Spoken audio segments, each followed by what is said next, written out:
Investments in securities market are subject to market risk. Read all the related documents carefully before investing. Hello दोस्तों, last week important event वाला week रहा। America से चुनाव के नतीजे आए, पवेल साहब का स्टेटमेंट आया, ब्याज दरों में कटौती की न्यूज़ आई, चाइना ने स्टिमुलस से फिर से यू टर्न लेता हुआ नजर आया। तो घुमा फिरा के एक इवेंट वाला सप्ताह रहा, बट हमारे निफ्टी के लिए कुछ खास नहीं रहा। बाजार में कुछ बड़े मूव्स देखने मिले, वॉलेटाइल मूव्स देखने मिले। तो आने वाले सप्ताह में टेक्निकल चार्ट्स आपको कैसे राइड करा सकते हैं, कहाँ है इंपॉर्टेंट सपोर्ट, कहाँ है इंपॉर्टेंट रेजिस्टेंस, आइए आपका भाई आपको टेक्निकल चार्ट्स के माध्यम से बताने वाला है।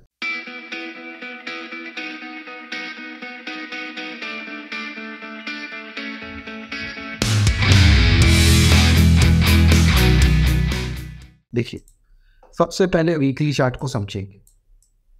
वीकली चार्ट अभी भी इस प्राइस एक्शन जोन के पास रुका हुआ है। यहाँ पे पहले एक रिवर्सल कैंडल बना है, बट यहाँ पे भी एक समझ लीजिए एक छोटा सा स्पिनिंग बॉटम टाइप का कैंडल का फॉर्मेशन हमें देखने मिल रहा है। ठीक है, तो बाजार जब तक 23,900 के नीचे डिसाइसिवली क्लोज नहीं दे देता है, तब तक अब आपको और यहाँ पे बियर व्यू की तरफ जाने का दरकार नहीं है।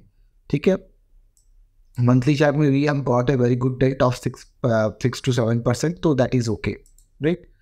Now if we move on to the daily chart, अगर हम डेली चार्ट पे पहुंचते हैं तो देखिए ये जोन जो है निफ्टी के लिए बहुत इंपॉर्टेंट साइकोलॉजिकल जोन है। MACD, RSI और MACD नीचे से घूमते हुए नजर आ रहे हैं। यू विल सी कि यहाँ से घूमता हुआ नजर आ रहा है। MACD में एक माउंटेन टाइप का बनता नजर आ रहा है और RSI भी घूमता हुआ सा नजर आ रहा है। तो या तो ये जो 23,900 अगर ये टूटता कहीं बाई चांस बाजार अपने पैनिक में तोड़ता है, तो दे 23,500 में 200 दिन का मूविंग एवरेज है, जिसको कि बाजार काफ़ी लंबे समय से ब्रेकआउट के बाद से चल रहा है। दैट इज सिंस 17,543 अप्रैल 2023 से। उसको एक बार यहाँ पर रिटेस्ट किया था 26 अक्टूबर 2023 को, एक बार इलेक्शंस के टाइम पर रिटेस्ट हुआ था 4 जून को।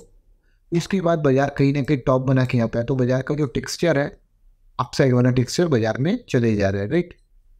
तो अभी आपको कैसे ये चीज़ें को डिकोड करनी है, तो यहाँ पे 23,900 का सपोर्ट रहेगा, बट 20 डेज मूविंग एवरेज के ऊपर जहाँ पे टकरा रहा है 24,500, जो कि मैं आप लोग बार बार इंडिकेट भी कर रहा था, बाउंस में 24,580 और 650 बहुत बड़े रेजिस्टेंस क्लस्टर्स बन के उभरेंगे। तो यहाँ पे भी 24,500 के ऊपर चलेगा तो 24,800, 760 से 800 भी धक्का खाएगा। उसके बाद 25,116 पे धक्का खाएगा। उसके बाद ये छुरी हैंड के लिए वापस से मूव करता हुआ नजर आएगा। तो आपको ये जोन को ध्यान रखना, ये जोन पे रुकेगा, वापस इस जोन ऐसे ऐसे ऐसे करते करते वापस ऊपर का साइड घर पकड़ पाए। ठीक है, तो इंपॉर्टेंट क्लस्टर्स यही है। अब अगर 1 आवर के टाइम फ्रेम पे अगर हम लोग देखेंगे, देखिए RSI और MACD दोनों ही ओवरसोल्ड टेरिटरी पे खड़े हैं। ठीक है, प्राइसेस 200 दिन मूविंग एवरेज के ऊपर चल नहीं पा रहे 25,449 का ब्रेकडाउन लेने के बाद भी 4 अक्टूबर को। ठीक है, यहाँ पे भी 200 दिन मूविंग एवरेज के नियर बाई जाके झटका खा के गिर गया, राइट। तो अपने को क्या समझना है, अपने को ये समझना है कि 200 दिन का मूविंग एवरेज अपने लिए बहुत वाइटल अभी बन के खड़ा है। तो लेट द प्राइसेस, अभी प्राइसेस क्या हो गई, ऑलरेडी चार्ट में 200 दिन मूविंग एवरेज तक जाएगा, टकराएगा, गिरेगा, ये पैटर्न चलते रहेगा। लोअर सपोर्ट को टालना है, हायर रेजिस्टेंस को टालना है। इस सपोर्ट और रेजिस्टेंस को आपको प्ले करना है। जैसे ही आवरली चार्ट पे प्राइसेस और मूविंग एवरेज कोलाइड होंगे, देखिए एक चीज़ समझिए, यहाँ पे मूविंग एवरेज कितना था 25,374 के करीब का, और यहाँ पे आते थे हम लोग हो गए 24,620 अप्रॉक्स समथिंग। तो जैसे जैसे प्राइस कंसोलिडेट करेगा, मूविंग एवरेज भी पर डे पर आवर के कैंडल के साथ में खुद को वो करेगा, रिट्रेस करेगा और एक जोन पे लेके आएगा। तो ये आते आते कहीं ना कहीं प्राइस अगर ये जोन पे रुकता है और मूविंग एवरेज भी नीचे आते जाएगा, कूल ऑफ होगा, उसके बाद जब ये मूविंग एवरेज के ऊपर चलेगा तो ये अच्छे मूव्स के लिए रेडी होगा। तो this is Nifty for you. Bank Nifty के वीकली चार्ट पे सबसे पहले समझेंगे, और ये देखिए बैंक निफ्टी का जो वीकली चार्ट है आपको क्लियरली इंडिकेट कर रहा है कि एक ट्रेंड लाइन का सपोर्ट लेने के ये बार बार उठ रहा है, 1 time, 2 time, 3 time, 4 time, 5th time. तो जब तक बैंक निफ्टी डिसाइसिवली ये 50,000 के लेवल के नीचे बंद नहीं करता, तब तक बैंक निफ्टी में कोई बड़ी गिरावट के संकेत टेक्निकल चार्ट नहीं बता रहा है। हाँ, मंथली चार्ट पे मेरे को कॉज ऑफ कंसर्न ये पिंक बार्स जरूर हैं। राइट। मैंने लास्ट वीडियो में बोला था पिन बार्स मेरे लिए कॉज ऑफ कंसर्न जरूर है, बट इसलिए इतने बड़े कॉज ऑफ कंसर्न इसलिए नहीं है। अगर पिन बार का लो टूटता है 50,000 के नीचे सस्टेन करता है तो देन हमारे लिए 2 रुपये होगा 47,800, 44,000।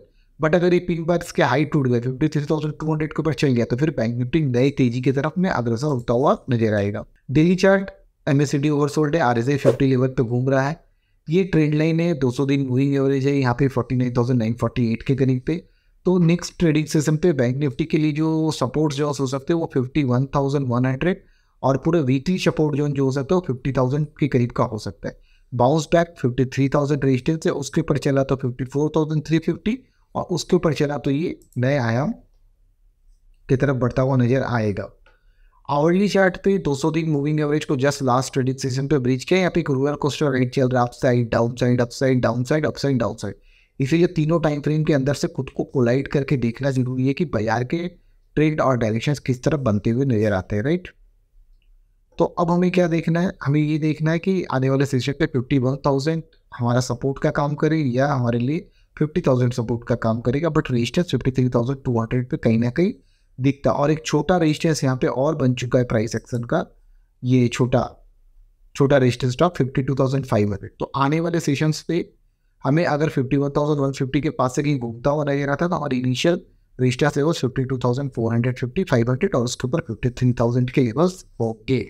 इसी तरह के आइडियाज़ और इंसाइट्स के लिए फॉलो करिए, और आपकी अगर कोई क्वेरीज है तो कमेंट बॉक्स में लिख दीजिए। और अगर आपको वीडियो पसंद आया हो तो वीडियो को लाइक सब्सक्राइब करना ना भूलें, एंड अपने फ्रेंड्स और फैमिली को हमारा चैनल रेफर करिए ताकि हम लोग भी ग्रो करें और आप लोगों के लिए इसी तरह के मोटिवेशनल वीडियोस बना सकें। थैंक यू वेरी मच दोस्तों, धन्यवाद।